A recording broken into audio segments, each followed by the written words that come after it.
Hola a todos. Hoy vamos a meternos en algo que hacemos constantemente, casi sin darnos cuenta, cómo nuestro cerebro se las apaña con los números. Y es que de verdad es un viaje alucinante a la propia arquitectura de nuestra mente.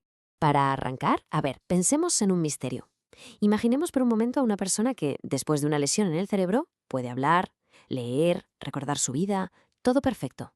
Pero de repente ha perdido la capacidad de hacer un cálculo simple. ¿Sumar 2 más 2? Imposible. Suena un poco a película, ¿verdad? Pues es un fenómeno totalmente real. Pues bien, esta condición tiene un nombre. Se llama acalculia. Y ha sido precisamente el estudio de estos casos, de la acalculia, lo que nos ha abierto una ventana increíble para entender cómo el cerebro gestiona algo tan complejo como el mundo de las matemáticas. Así que, para entender cómo hemos llegado hasta aquí, vamos a hacer un pequeño viaje en el tiempo, porque esta investigación, ojo, lleva más de un siglo en marcha. Todo empezó, fíjate, en 1919, cuando se le puso nombre, acalculia. Poco después, un tal Hertzmann se dio cuenta de algo muy curioso, que a menudo iba ligada a no reconocer los propios dedos. Era una conexión extrañísima. Pero el gran salto, el de verdad, vino en los años 80. Con la revolución cognitiva, la neuropsicología empezó a crear mapas, modelos súper detallados, para intentar explicar qué demonios pasa dentro de nuestra cabeza. Y de toda esa investigación salieron principalmente dos grandes explicaciones. Dos modelos que de alguna manera compiten por describir cómo funciona esa maquinaria interna que tenemos para los números. Vamos a verlos uno a uno.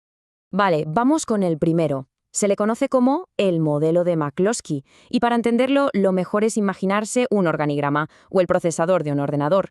Todo muy lógico, paso a paso, muy ordenado. La idea central aquí es esta. Da igual que veamos el dígito 12, así, en número, o que escuchemos la palabra 12. Según este modelo, nuestro cerebro lo convierte todo a una única cosa, una representación mental abstracta, una especie de idea pura de lo que significa 12.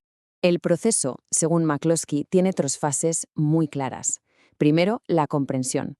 El cerebro capta el número, ya sea leído u oído. Segundo, el procesamiento central. Ahí es donde lo traduce a ese significado abstracto del que hablábamos. Y por último, la producción. Esa idea abstracta se convierte de nuevo en una respuesta, sea hablada o escrita. Son como cajas, como módulos independientes que trabajan en cadena. Y aquí es donde la cosa se pone interesante, con la prueba real. Fijaos en el caso de un paciente, conocido como HI. Este hombre entendía perfectamente el concepto una docena y podía escribir el número 12 sin problema, o sea, su módulo de comprensión y el central, perfectos. Pero, y aquí viene lo increíble, cuando intentaba decirlo en voz alta, decía 16. Su módulo de producción verbal, y solo ese, estaba dañado. Esto es una demostración brutal de cómo esas cajas del modelo pueden fallar por separado. Bien, dejamos a McCloskey y pasamos ahora al segundo gran modelo, el de Dehaene y Cohen. Y este enfoque es radicalmente distinto. En lugar de pensar en un organigrama de software, lo que intenta es dibujar un mapa directamente sobre la anatomía real del cerebro.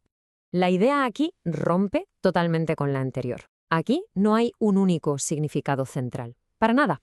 Lo que proponen es que el cerebro usa tres sistemas de representación, tres lenguajes o códigos distintos, y elige el que mejor le viene para cada tarea. Y este modelo va un paso más allá, no se queda en lo abstracto. Como se ve en la imagen, no es solo una teoría, sino que mapea estos tres códigos numéricos en regiones muy específicas del cerebro. Por eso se le llama un modelo neurofuncional, porque une la función, lo que hacemos, con la estructura física, con el cerebro mismo. A ver, ¿cuáles son estos tres códigos? El primero es el de magnitud analógica. Es nuestro sentido más intuitivo de cantidad, lo que nos permite saber sin contar que 8 es más que 5. Está en los lóbulos parietales.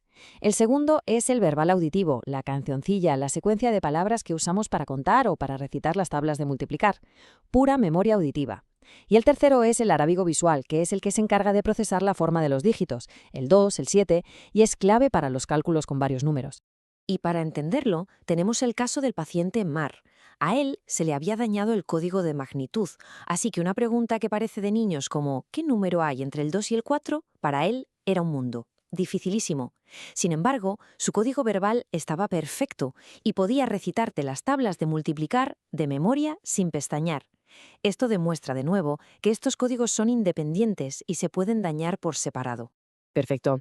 Ya hemos visto los dos modelos. Ahora lo que toca es ponerlos frente a frente para ver dónde chocan y dónde se complementan.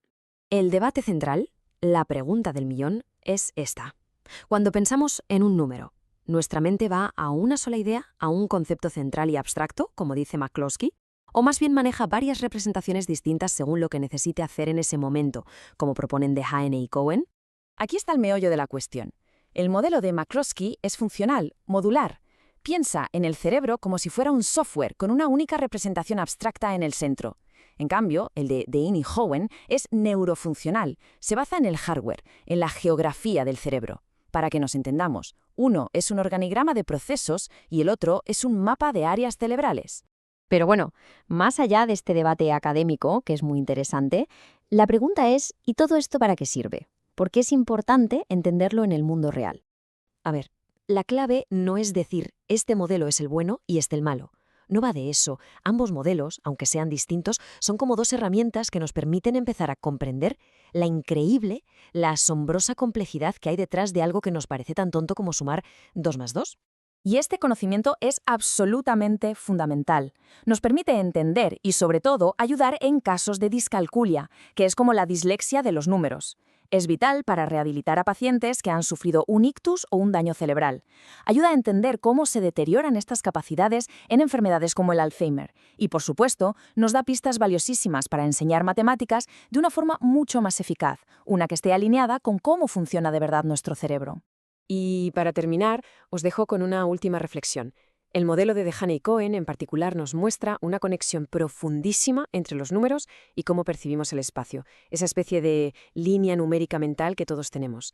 Pensar en esto nos lleva a una pregunta mucho más grande. ¿Qué nos dice esto sobre la naturaleza de nuestra mente? Sobre cómo construye la realidad a partir de conceptos tan básicos como la cantidad y el espacio. Ahí lo dejo. Gracias por vuestro tiempo.